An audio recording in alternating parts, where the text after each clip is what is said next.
হয়। কিছু মানুষের এত বেশি জ্বলন, সে আর সত্যিই এখন মানুষের জ্বলন রাখার জায়গা নেই।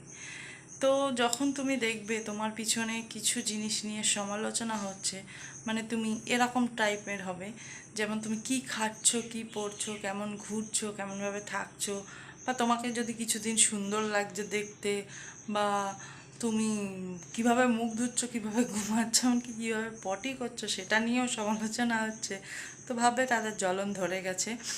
তো এখানে একটাই কথা, কেন রে ভাই, তোদের এত জ্বলন কোথা থেকে আসে? কোন সা পাকা ধানে তোর আমি মই দিয়েছি যে তোর এত জ্বলন ধরে গেছে? আবার মাঝে মাঝে এটাও দেখবে যে পায়ে পাওয়া দিয়ে ঝগড়া বাঁধানোর চিন্তা ভাবনা, মানে এত পরিমাণে, যদি তুমি তাদের পাত্তা দিচ্ছ না বা তাদের ধার ধারছ না, ব্যাস অ্যাটম বোমের মতো ঠাস করে বাস্ট করবে। তো বাস্ট এমনভাবে করবে তুমি না বুঝে উঠবে, মানে ধুর কিসের জন্য ঝগড়াটা হচ্ছে। আরেকটা জিনিস, যদি তুমি মনে করছো যে ধুর এরকম ফালতু মানুষের পাত্তা দেওয়ার কোনো প্রয়োজনই নেই, তো তাতে তো আরও বেশি, আরে আমার সাথে কথা বলছো না, আমি ঝগড়া বাঁধাচ্ছি, তাও তো আমার সাথে ঝগড়া বাঁধছে না। যদি তুমি এই টাইমে নিজেকে শান্ত রাখতে পারো, নিজের রাগ কন্ট্রোল করতে পারো, তাহলে সত্যি তুমি আলাদা একটা মজা নিতে পারবে।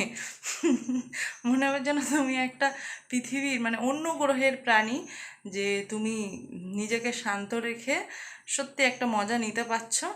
আর তখন সত্যি পৃথিবীতে এটাই মনে হবে যে আমি একটা শান্ত বা সুস্থ প্রাণী। আর একটা জিনিস, কি বলবো, এদের চিন্তা ভাবনাটাও খুব সত্যি খারাপ। তো আমাদের মানে আমার এদের উদ্দেশ্যে একটাই কথা বলার, সত্যি তোদের যদি এতই জ্বলন হয়, তাহলে তোরা এত জ্বলার গুঁতো পরে পরে তোরা সত্যি নিজের গালে কি আর ঝালটা খেতে পারবি না, লোকের গালে ঝাল খেয়ে আবার জ্বলন শুরু করবি।